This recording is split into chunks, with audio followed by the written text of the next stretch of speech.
अस्सलाम वालेकुम व्यूवर्स। तो आज का जो टॉपिक है हमारा वो है अबाउट इलेक्ट्रॉनिक कॉन्फ़िगरेशन, और हम उसे इलेक्ट्रॉनिक कॉन्फ़िगरेशन होती क्या है और हम उसे किस तरह से लिख सकते हैं। तो इलेक्ट्रॉनिक कॉन्फ़िगरेशन की सबसे पहले हम डेफिनेशन करेंगे। तो डेफिनेशन में आता है the distribution of electrons around the nucleus in various shells and sub shells according to their increasing energy is called electronic configuration. Means कि जो इलेक्ट्रॉन्स हैं उनकी डिस्ट्रीब्यूशन न्यूक्लियस के अराउंड, ये जो न्यूक्लियस है इसके अराउंड जो इलेक्ट्रॉन्स की डिस्ट्रीब्यूशन है इन शेल्स और इन सब शेल्स, ये शेल्स हैं, इनके आगे फर्दर सब शेल्स होते हैं, वो मैं यहाँ पे आगे आपको बताती हूँ। तो उसके अराउंड जो डिस्ट्रीब्यूशन है अकॉर्डिंग टू इंक्रीजिंग एनर्जी, इसकी सबसे कम एनर्जी होगी, उससे ज़्यादा होगी, उससे ज़्यादा होगी, उससे ज़्यादा होगी, तो इसे कहते हैं इलेक्ट्रॉनिक कॉन्फ़िगरेशन।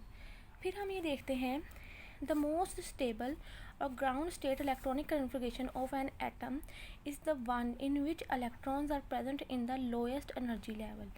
Means कि जिस तरह से मैंने बताया कि इसकी सबसे ज़्यादा कम एनर्जी होगी, इसकी इससे ज़्यादा, इसकी इससे ज़्यादा और इसके इससे ज़्यादा, तो जो इलेक्ट्रॉन है वो सबसे कम एनर्जी लेवल वाले जो शेल होगा उसमें स्टेबल फील करेंगे और उसमें जाना प्रेफर करेंगे। अगर इसमें खाली जगह है तो वो इसी में जाएंगे, अगर ये पूरा फिल हो गया है तो फिर वो इसमें जाएंगे, अगर ये भी पूरा फिल हो गया फिर इसमें, मतलब कि वो प्रेफर यही करेंगे कि वो कम एनर्जी वाले शेल में जाएं। तो हम आगे कैपेसिटी देखते हैं कि किस शेल में कितने कितने इलेक्ट्रॉन्स आ सकते हैं। इस तरह से ये जो शेल है KLMN, तो K शेल में 2 इलेक्ट्रॉन्स आ सकते हैं मैक्सिमम, L शेल में 8 इलेक्ट्रॉन्स आ सकते हैं, M शेल में 18 इलेक्ट्रॉन आ सकते हैं। इसी तरह से N शेल में जो है वो मैक्सिमम 32 इलेक्ट्रॉन्स आ सकते हैं, 32 इलेक्ट्रॉन। फिर हम शेल्स के सब शेल्स को देखते हैं कि किस किस शेल के कौन कौन से सब शेल्स होते हैं। तो पहला जो शेल होता है उसका नाम है K, और उसमें सिर्फ एक सब शेल होता है जो कि है S। दूसरा जो है वो उसका नाम है L, और उसमें कितने सब शेल्स होते हैं? 2, जो कि S और P हैं। तीसरा सब शेल M है और इसमें 3 ही सब शेल्स होते हैं, S, P एंड D। और फोर्थ जो शेल है हमारे पास वो है N, और उसमें 4 तरह के सब शेल्स होते हैं, S, P, D, F। तो होप सो आपको ये समझ आ गई होगी। देन है कि रिमेंबर वन थिंग, इसे भी देख लेते हैं। S sub shell contains maximum 2 electrons, कि एस सब शेल जो है उसमें मैक्सिमम 2 इलेक्ट्रॉन्स आ सकते हैं, और पी सब शेल जो है उसमें मैक्सिमम 6 इलेक्ट्रॉन्स आ सकते हैं। इसी तरह से डी में जो है वो मैक्सिमम जो है वो 10 इलेक्ट्रॉन्स आ सकते हैं, और एफ़ में जो है वो मैक्सिमम 14 इलेक्ट्रॉन्स आ सकते हैं। वो जो है वो ज़रा कम्प्लेक्सिटी में चला जाता है, तो वो हम बाद में डिटेल से डिस्कस करेंगे अपने नेक्स्ट वाले नोट्स में। तो हमने अगर इलेक्ट्रॉनिक कॉन्फ़िगरेशन लिखनी है उस इलेक्ट्रॉन की जिनकी जो एटॉमिक नंबर है 11 है, तो किस तरह से लिखेंगे देखें। के में मैक्सिमम आ सकते हैं 2, एल में 8 और एम में 1, तो 10 हो गई ये, तो एम के लिए कितने बचे? 1।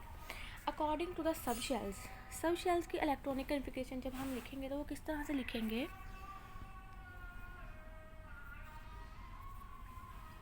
ये देखिए 1s2 के पहले शेल का S, फिर दूसरे शेल का S और 2p, 1s2, 2s2, 2p6, 3s1।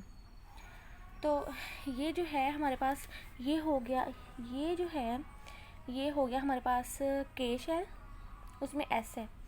ये हो गया हमारे पास L शेल, और ये हो गया हमारे पास M शेल। तो K में जो है सिर्फ S था, जो L था उसमें L जो था उसमें S और P था, फिर ये जो है वो M शेल शुरू हो जाता है, लेकिन हमारे पास जो है वो एक ही इलेक्ट्रॉन बचता है, इसलिए वो एक ही आएगा S शेल में। तो इलेक्ट्रॉनिक कॉन्फ़िगरेशन अगर हमने क्लोराइड आयन की लिखनी है, क्लोराइड आयन को तो हम बाद में देखेंगे, पहले हम क्लोरीन को देखेंगे जिसमें 17 इलेक्ट्रॉन्स होते हैं। तो इसकी इलेक्ट्रॉनिक कॉन्फ़िगरेशन किस तरह से होगी? 1s2, 2s2, 2p6, 3s2, 3p5। देखें 2 2 4 10 12 और 5 17। लेकिन अगर हम क्लोराइड आयन की बात करते हैं तो क्योंकि इस पर एक नेगेटिव चार्ज है, तो इसका मतलब है कि उसने किसी से एक इलेक्ट्रॉन लिया है। 17 तो उसमें पहले से, जब एक इलेक्ट्रॉन उसने दोबारा लिया किसी से तो 18 हो गए। तो सारी की सारी इलेक्ट्रॉनिक कॉन्फ़िगरेशन वही रहेगी, लेकिन सिर्फ यहाँ पी में जो है एक और इलेक्ट्रॉन जो है वो ऐड हो जाएगा। ठीक है, आगे हम जो है वो फर्स्ट 18 एलिमेंट्स के इलेक्ट्रॉनिक कन्फिग्रेशन को देखेंगे।